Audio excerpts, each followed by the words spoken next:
അപ്പോൾ ചെങ്ങന്മാരെ ഇന്ന് ഞങ്ങളുടെ മാർക്കറ്റിലെ ഏറ്റവും പഴയ കച്ചവടക്കാരനെ ഞങ്ങൾ പരിചയപ്പെടുത്തില്ല. പേര് ആലിപ്പ. ആൽബക്ക, നിങ്ങൾ എത്ര കൊല്ലം കച്ചവടം ചെയ്യണം? 64 വയസ്സായിട്ടുള്ളൂ. 12 വയസ്സിൽ നിങ്ങൾ കച്ചവടം തുടങ്ങിയിരിക്കുന്നത്? 52 കൊല്ലായി. 52 കൊല്ലം നിങ്ങൾ ഈ മാർക്കറ്റിൽ തന്നെയായിരുന്നു അതോ വേറെ? ഇത് തന്നെയാണ് മാർക്കറ്റ്. മണ്ണാർക്കാടും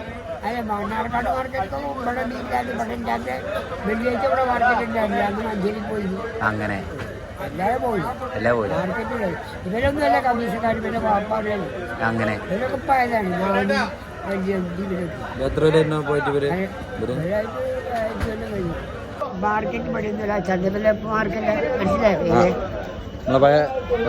ബസാരിന്റെ അവിടുത്തെ മാർക്കറ്റിൽ അവിടെ 4-5 ആളുടെ ഓർക്ക് കോഴി കൊടുക്കും, ഓർക്ക് മുക്കണ്ട മീൻ കൊടുക്കും, ബാക്കി എഴുതി പോകിയത്. ഇവിടെ ഇപ്പം അടുത്താണ്, ഇവിടെ ഇപ്പം 10 പോലെ ആയിട്ടുള്ള ആൾ വന്നിപ്പോൾ നമ്മളൊക്കെ വന്ന് ഇവിടെ കൊണ്ടുപോയത്. മറ്റേ ഞങ്ങൾക്ക് അവിടെ ഇറക്കില്ലല്ലാണ് നാട്ടിൽ. ഞങ്ങളെ കിട്ടുന്ന ആവശ്യമില്ല. നമുക്ക് വരാം, നമുക്ക് 10 വട്ടം വെച്ച് 10 വട്ടം 15 വട്ടം എന്ന് പറയുന്നത്. അതിങ്ങനത്തെ ഐറ്റം മീനുകളുണ്ടായി? മത്തി അരി ഏറ്റവും കൂട്ടുക, കൂന്തൽ വലിച്ചേറി, ചെമ്പല്ലി വലിച്ചേറി, ഏറ്റ മത്തി അരി ഏറ്റ.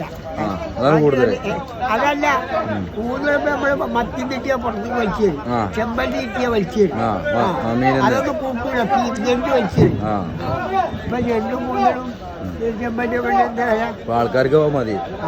നമ്മളെ കാലിൽ ഞണ്ട് കൂന്തല് ചെമ്പല്ലിയൊക്കെ വലിച്ചേറി. അന്ന് മത്തി അതിലേറ്റ. അത് വ്യത്യാസമൊന്നുമല്ലേ, വാരി കൊടുക്കുക.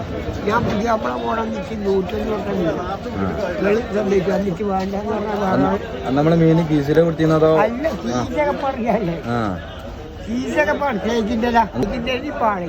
വലിയ മീന് വില എത്രയായിരുന്നു? അന്നൊരു കൊട്ട മത്തി 15 രൂപ. ഒരു കൊട്ട മത്തി എന്ന് പറഞ്ഞാൽ 60 കിലോ ഉണ്ടാവും. അതങ്ങനെ നമ്മൾ വിറ്റിരുന്നപ്പോ നമ്മള് ആദ്യം 4 കഴിയുമ്പോൾ 4 ഇപ്പൊ 5 കിലോ മീൻ എട്ടണക്ക് വന്ന 5 കിലോ വന്നില്ലേ, അത് 4 അടക്കല്ലേ 2 ആൾ കൊണ്ടേണ്ടി വരും. പിന്നെ അണ മാറി 50 25 ദിവസമൊക്കെ ആയി അല്ലേ? ഓട്ടമുക്കാല് അങ്ങനെയല്ല, ഓട്ടമുക്കാലിന്റെയാണ് ചിലമ്പടുക. ഓട്ടമുക്കാല് ഓട്ടമില്ലാത്ത മുക്കാല് പൈസ ചേർക്കുന്ന ചിരടുമ്പടുക. തുരാസും കാര്യങ്ങളും ഞാൻ വാരി കൊടുക്കുക. ഇപ്പഴാ വന്നിട്ടുള്ളൂ അല്ലേ? എന്നാണ് വാരി കൊടുക്കുക.